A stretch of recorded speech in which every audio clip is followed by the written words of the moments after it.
In the 1990s, Quentin Tarantino's movies caused a revolution in entertainment. They weren't like any other films most people had seen. And one of the most important things about that was their timelines.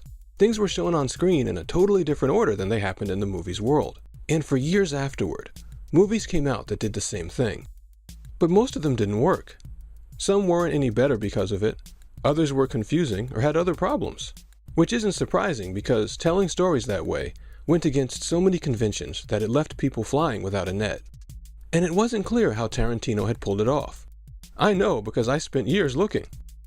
There wasn't anything written about it that made sense, until I started to figure it out myself. And today, I want to talk about what I found. Now, the traditional model of movie writing is the 3-act structure. It came from people studying movies and finding that they tend to have 3 sections. The first act, which introduces us to the characters and situation, and makes us want to watch and see certain results.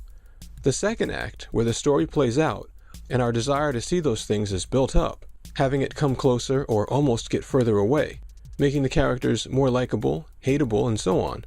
And the third act, where our desires and excitement reach an absolute peak, and we ultimately see the things we want, or don't want them anymore.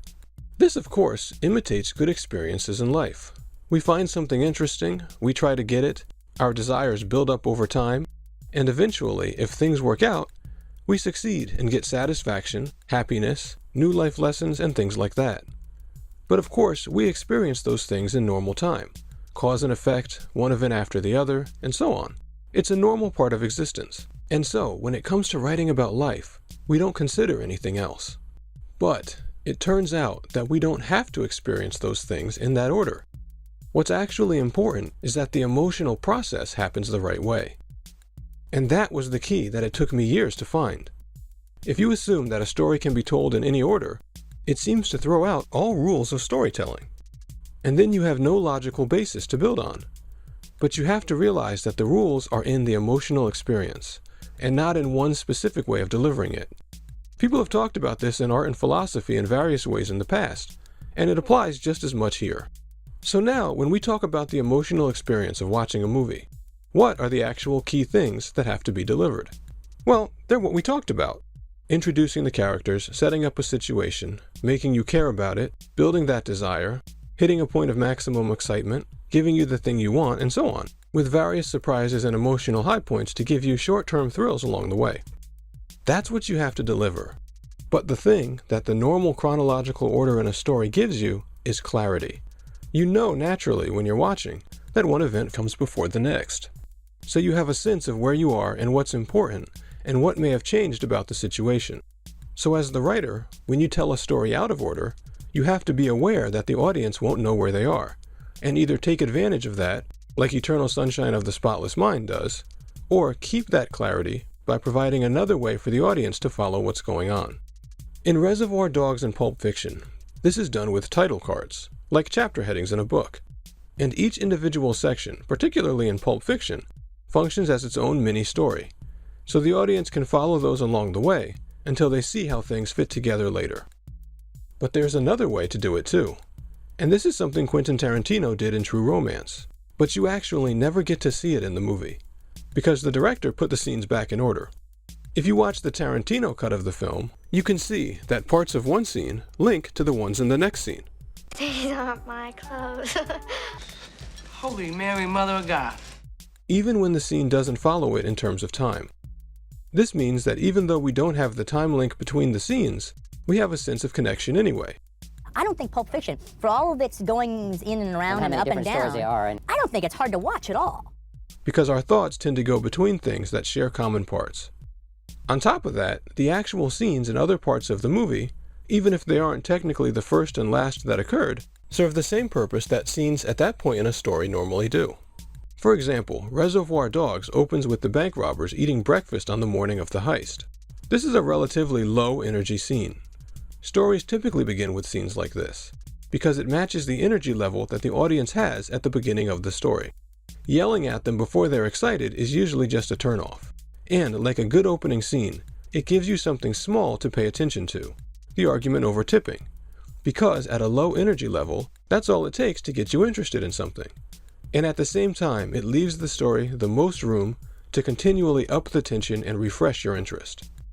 Now, the other role of a first act is to introduce the situation and give you a reason to care about it. Besides meeting the characters in that breakfast scene, at the end, when they're walking out, we see that they have guns under their jackets. That accomplishes the same thing. Likewise, in Pulp Fiction, a breakfast conversation turns into a decision to rob the restaurant they're in, followed by us meeting the two hitmen at a different time. So we can see here that even though they're not the first scenes in the actual world of the movie, they're playing the same role that those scenes would in a good story. And as it goes on, later scenes do the next necessary things, namely introducing the situation. In Reservoir Dogs, this happens after the credits, when the story cuts to Mr. Orange bleeding to death in the backseat of the car. This is after the actual bank heist, but it sets up one of the key conflicts in the movie, that Mr. Orange needs to get to a hospital. Mr. White wants to take him there, but the others don't, since they think he'll rat them out to the cops. Likewise, in Pulp Fiction, after we see the stick-up begin at the restaurant, the next scene is the two hitmen having a conversation about what they've been up to, leading to them shooting the guys in the apartment, getting the briefcase, and setting up the tension for Vincent's date with Mia. This introduces who they are, but you might notice that in each of these two movies, there's a change in energy between the two scenes. They don't follow each other chronologically, but they're shown in such a way to surprise you, excite you, and give you rests when you need them.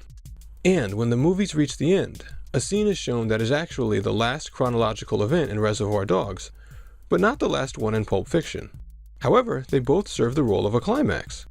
They take you to the highest level of excitement, which is the most memorable and thrilling, but we can only be in for about 3 or 4 minutes, and they resolve the longest lasting conflicts of the movie, paying off the desires that have been built up over the last few hours.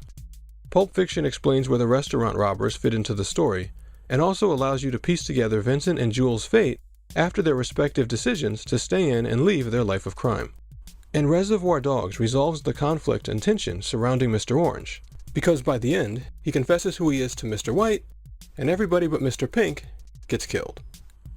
So this is essentially an overview of an idea that took me quite a few years to figure out. But I think this is a very important lesson when it comes to making movies or actually learning things in general. Sometimes we think our goal is to do certain things, when in actuality, there's a more general goal beneath that. And that's the thing we really need to do. The closer you can get to that core goal, like in this case, stimulating the emotions of the audience in a certain way, regardless of whether your scenes are in order or not, the more you'll be able to find new ways to do it. And if you're good, you might get everybody else to do it too. Thanks for your time, and I'll talk to you soon.